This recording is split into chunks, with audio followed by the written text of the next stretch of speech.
নমস্কার বন্ধুরা, আপনারা দেখছেন আকাশ ইনফো ইউটিউব চ্যানেল। তো বন্ধুরা, বাংলার আবাস যোজনার ঘরের টাকা নিয়ে বিরাট বড় সুখবর। এতদিন পর্যন্ত যারা আবাস যোজনার প্রথম কিস্তির টাকা পেয়েছিলেন তারা চিন্তা করছিলেন কবে তাদের ব্যাংক অ্যাকাউন্টে দ্বিতীয় কিস্তির 60,000 টাকা আসবে। এবার তাদের প্রত্যেকের জন্য খুশির খবর। অবশেষে অপেক্ষার অবসান ঘটিয়ে আজ থেকে ব্যাংক অ্যাকাউন্টে টাকা দেওয়া শুরু হয়ে গেল। অনেক উপভোক্তা গতকাল ব্যাংক অ্যাকাউন্টে টাকা পেয়েছেন। আজও অনেকের ব্যাংক অ্যাকাউন্টে টাকা ঢুকছে। তবে যারা এখনও পর্যন্ত বাংলার আবাস যোজনার দ্বিতীয় কিস্তির টাকা ব্যাংক অ্যাকাউন্টে পাননি তারা কবে পাবেন, এবং যারা পিডব্লিউএল বা পার্মানেন্ট ওয়েটিং লিস্টে নাম রয়েছে তারা কবে থেকে টাকা পাবেন, এছাড়া যারা এখনও পর্যন্ত একবারও এই আবাস যোজনার টাকা ব্যাংক অ্যাকাউন্টে পাননি তারা কবে পাবেন, সেই সঙ্গে লক্ষ্মীর ভাণ্ডার প্রকল্পে টাকা নিয়েও বিরাট বড় সুখবর ঘোষণা করেছেন মুখ্যমন্ত্রী। তো কী সুখবর ঘোষণা করলেন এই সমস্ত বিষয় লাইভের মাধ্যমে আমি আপনাদের দেখিয়ে দেব। তাই বন্ধুরা, ভিডিওটি একটু স্কিপ না করে পুরোটা দেখবেন। আর ভিডিওটি দেখার সাথে সাথে যদি আপনি আমাদের চ্যানেলে নতুন এসে থাকেন তাহলে ভিডিওর নিচে যে সাবস্ক্রাইব বাটনটি আছে সেটি ক্লিক করে চ্যানেলটিকে সাবস্ক্রাইব করে দিন, আর পাশে থাকা নোটিফিকেশান বেলটি অন করে রাখুন এই ধরনের গুরুত্বপূর্ণ ভিডিও সবার আগে পাওয়ার জন্য। তো চলুন বন্ধুরা, ভিডিও শুরু করা যাক। এই মঞ্চ থেকে সম্পূর্ণ রাজ্য সরকারের টাকায় বাংলার বাড়ি গ্রামীণের দ্বিতীয় কিস্তি দেবেন মাননীয় মুখ্যমন্ত্রী, প্রদান করবেন।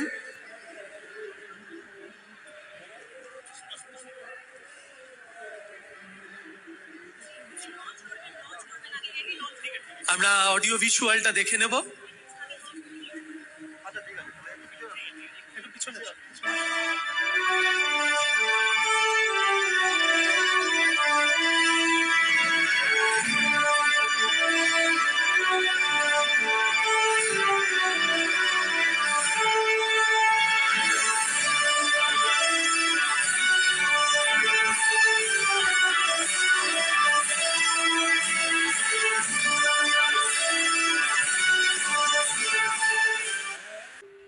টাকাটা বের করে দেবেন। এই যে আজকে কত করে উদ্বোধন হলো, আজকে ধরুন প্রায় 12 লক্ষ মানুষকে আমরা বাংলার বাড়ির প্রকল্পে আগে 50% দিয়েছিলাম, বলেছিলাম মে মাসের মধ্যে আরো 50% দেবো। আজকে কিন্তু কমপ্লিট করে দেওয়া হলো। আমরা কথা দিলে কথা রাখি। এবং আরো 16 লক্ষ যারা লিস্টে আছেন তারা আগামী ডিসেম্বর মাসে প্রথম ফেজ পাবেন এবং মে মাসে সেকেন্ড ফেজ পাবেন। তাহলে কত হলো? 12 লক্ষ আর 16 লক্ষ 28 লক্ষ হলো। আগে 47 লক্ষ করেছি। এবং তারপরে আমি বলি, এই দেখুন মেয়েরা বলছে আমরা পাই, কই ওদের দিকে একটু তাকিয়ে দেখছেন না তো? ওরাই তো আমাদের ভবিষ্যৎ। মনে রাখবেন, এরপরেও যদি কেউ বাকি থাকে, কেন্দ্রীয় সরকারের স্কিম বন্ধ করে দিলেও আমরা রাজ্যের পক্ষ থেকে কেউ বাকি থাকলে পরে আবার ফেস ওয়াইজে করে দেব। প্রায় আমার 1 লক্ষ কন্যাশ্রী বেনিফিট পায়, মাথায় রাখবেন। তপশিলি আদিবাসী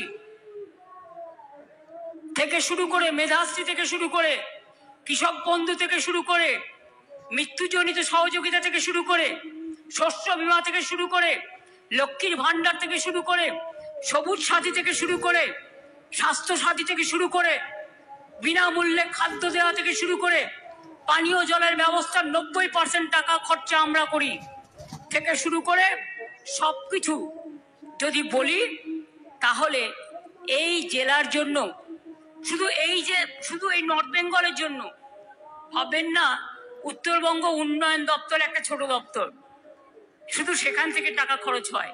পশ্চিমবাংলার সব দপ্তর থেকে টাকা খরচ হয়। উত্তরবঙ্গ উন্নয়ন দপ্তর তো লিমিটেড, সব দপ্তর থেকে। আজকে শুধু বাংলার বাড়ির জন্য যে টাকা আমরা 12 লক্ষ দিলাম, লোককে পুরোটা করলাম 14,400 কোটি টাকা মোট। আর चाय बागान को मजदूरों, आपको एक चीज याद रखना, हमारा सरकार आपका साथ में थे, है, फिर रहेंगे भी। चिंता करने का कोई जरूरत नहीं है। অনেকে অনেক কথা বলে, এত দেবো অত দেবো, দাওনি কেন এতদিন? বলে বাগে খেলেও তো দেখতে আসো না। আর বড় বড় ভাষণ। লক্ষ্মীর ভান্ডার সারা ভারতবর্ষে নয়, সারা পৃথিবীতে আমরা চালু করেছিলাম, মনে রাখবেন। আর সারা জীবন পর্যন্ত চলবে। মেয়েদের সম্মান, মা বোনদের সম্মান। কেউ কেউ এখন থেকে বলছে এত দেবো অত দেবো। নির্বাচনের আগে যা বলেছিল দেয়নি। মুম্বাইতে দেয়নি, মধ্যপ্রদেশে দেয়নি, রাজস্থানে দেয়নি। এরা ভোটের আগে একরকম বলে, ভোটের পরে ভুলে যায়। আমরা করি না, আমরা যা বলি আমরা সেটা করি। আমরা 4টে কথা বলেছিলাম। খাদ্যসাথী করব, জিতলে করে দিয়েছি। দুয়ারে রেশন। আমরা যেটা বলেছিলাম আমরা লক্ষ্মীর ভান্ডার করব, করে দিয়েছি। আমরা বলেছিলাম স্টুডেন্টদের জন্য 10 লক্ষ টাকার মধ্যে স্মার্ট কার্ড করব, আমরা করে দিয়েছি। এইভাবে যখন যেটা বলেছি আমরা কিন্তু করে দেখিয়েছি। আমরা জানি, একটা জিনিস মনে রাখবেন, আমি যদি কথা দিই, আমি কথা থেকে কখনো সরে যাই না। তার কারণ এটাই আমার ক্রেডিবিলিটি এবং এটাই আমার কাজের সবচেয়ে বড় যোগ্যতা।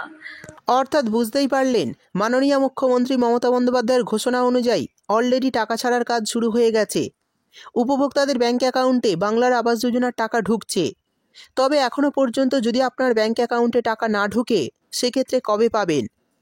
দেখুন, এত উপভোক্তাকে একসঙ্গে টাকা দেওয়া, অর্থাৎ 12 লক্ষ উপভোক্তাকে একসঙ্গে টাকা দেওয়া সম্ভব নয়। তাই ধাপে ধাপে টাকা দেওয়া হবে। তাই যারা এখনও পাননি চিন্তা করবেন না, এই সপ্তাহের মধ্যেই আপনাদের অ্যাকাউন্টে টাকা চলে আসবে। সেই সঙ্গে মুখ্যমন্ত্রী লাইভে জানিয়ে দিলেন, লক্ষ্মীর ভান্ডার প্রকল্পের টাকা কিন্তু আপনারা সারা জীবন ব্যাংক অ্যাকাউন্টে পেতে থাকবেন। তো বন্ধুরা, কারা কারা এখনও পর্যন্ত বাংলার আবাস যোজনার দ্বিতীয় কিস্তির টাকা অ্যাকাউন্টে পেয়েছেন অবশ্যই কমেন্ট করে জানাবেন। ভিডিও ভালো লাগলে ভিডিওটিতে একটি লাইক দিয়ে দেবেন এবং আপনার বন্ধুবান্ধবদের সঙ্গে বেশি বেশি করে শেয়ার করবেন। ভিডিওটি দেখার জন্য আপনাকে অসংখ্য ধন্যবাদ।